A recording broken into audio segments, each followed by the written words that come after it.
আসসালামু আলাইকুম ওয়া রাহমাতুল্লাহ। কুরবানি ইসলামের গুরুত্বপূর্ণ ওয়াজিব ইবাদত। মুসলিম জাতির পিতা ইব্রাহিম আলাইহিসসালাম এবং তার পুত্র ইসমাইল আলাইহিসসালামের ত্যাগের প্রতি স্মরণ রেখে সামর্থ্যবান মুসলিমগণ কুরবানি আদায় করে থাকেন। তবে এই কুরবানির ব্যাপারে নানাবিধ ভ্রান্ত ধারণা আমাদের সমাজে প্রচলিত রয়েছে। তেমনি ৮টি ভুল ধারণা নিয়েই সাজানো হয়েছে আমাদের আজকের এই আয়োজনটি। ১. ভুল ধারণা, যে কারো নামে কুরবানি করা যাবে। সঠিক ধারণা, কুরবানি হবে কেবল আল্লাহ সুবহানাহু ওয়া তাআলাকে খুশি করার জন্যই। আল্লাহ ব্যতীত অন্য কারোর জন্য কুরবানি করা সম্পূর্ণ নিষিদ্ধ। আল্লাহ তাআলা কুরআন মাজিদে ইরশাদ করেন, তোমার পালনকর্তার উদ্দেশ্যে নামাজ পড়ো এবং কোরবানি করো। এই আয়াতে সুস্পষ্ট নির্দেশনা এসেছে যে একমাত্র আল্লাহ তাআলাকে সন্তুষ্ট করার উদ্দেশ্যেই কুরবানি করতে হবে, নতুবা অন্য কাউকে রাজি খুশি করার উদ্দেশ্যে কুরবানি করলে তা জায়েজ হবে না। আরেক আয়াতে এসেছে, আল্লাহ তাআলা ইরশাদ করেন, তোমরা তা ভক্ষণ করো না যেগুলো আল্লাহর নাম ব্যতীত অন্যের নামে জবাহ করা হয়। ২. ভুল ধারণা, টাকা না থাকলেও সামাজিক মর্যাদা বজায় রাখতে ও লোক লজ্জা থেকে বাঁচতে কুরবানি করতে হবে। সঠিক ধারণা, নিসাব পরিমাণ সম্পদ না থাকলে কুরবানি করার কোনোই জরুরত নেই, বরং লোক দেখানোর নিয়তে ইবাদত করলে তা পুরোপুরি ধ্বংসের কারণ হবে। কোনো ইবাদত শুদ্ধ হবার অন্যতম প্রধান শর্ত হচ্ছে নিয়ত বিশুদ্ধ হওয়া, কিন্তু কুরবানির ক্ষেত্রে এই শর্তটির লঙ্ঘন অনেক বেশি দেখা যায়। বিশেষভাবে সমাজের অধিকাংশ মানুষই কেবল অন্যকে দেখানোর জন্য, সমাজে নিজের মর্যাদাকে অক্ষুণ্ণ রাখার জন্যই কুরবানি করে থাকেন। তাই তো নামাজি ব্যক্তির চেয়ে কুরবানিকারী ব্যক্তির সংখ্যা আমাদের সমাজে বেশি হয়। কিন্তু এমন লোক দেখানো ইবাদত আল্লাহর কাছে কখনই গ্রহণযোগ্য হয় না।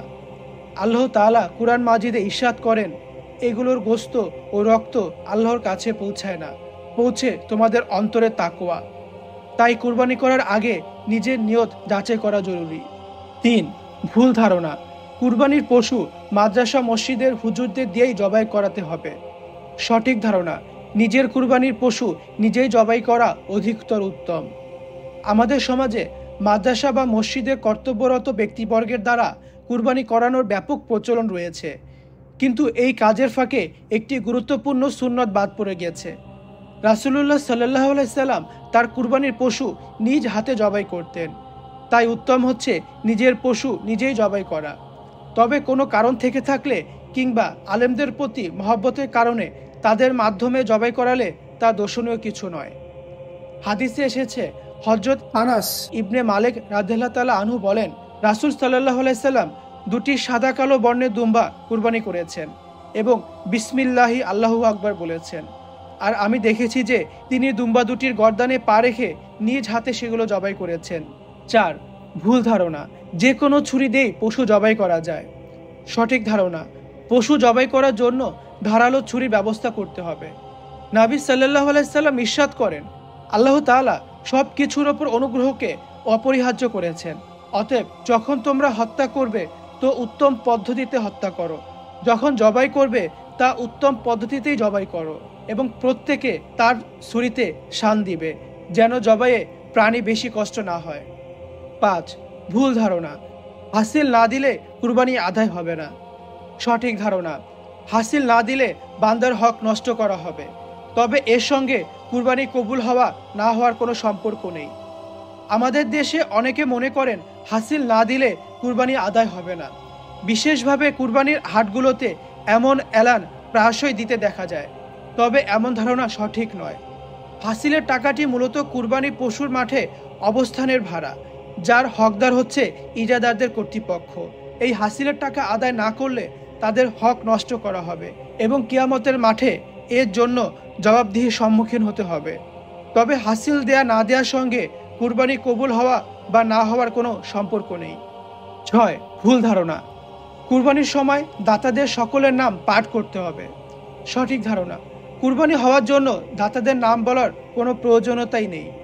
কুরবানির সময় দাতাদের নাম কাগজে লিখে হাতে নিয়ে পাঠ করার প্রচলন আমাদের দেশে রয়েছে, কিন্তু কোরআন ও হাদিসে এর পক্ষে কোনো দলিল পাওয়া যায় না।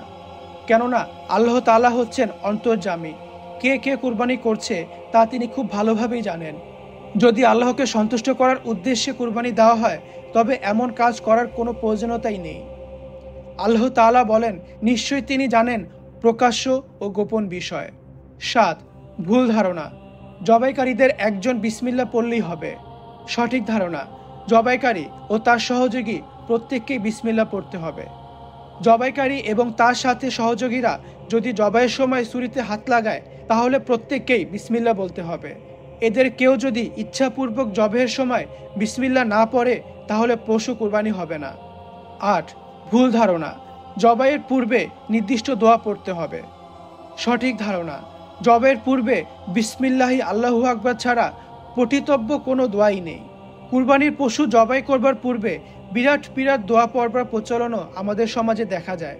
অথচ জবাইয়ের পূর্বে হাদিসে বর্ণিত দোয়াটি পড়া ভালো, তবে তা পড়া অত্যাবশ্যকীয় নয়। বিসমিল্লাহি আল্লাহু আকবার বলে জবাই করলেই পশু জবাই শুদ্ধ হয়ে যাবে ইনশাআল্লাহ। আল্লাহ তাআলা আমাদেরকে এই ভুল ধারণাগুলো থেকে বেঁচে থেকে সঠিকভাবে কুরবানি করার তৌফিক দান করুন। আমিন।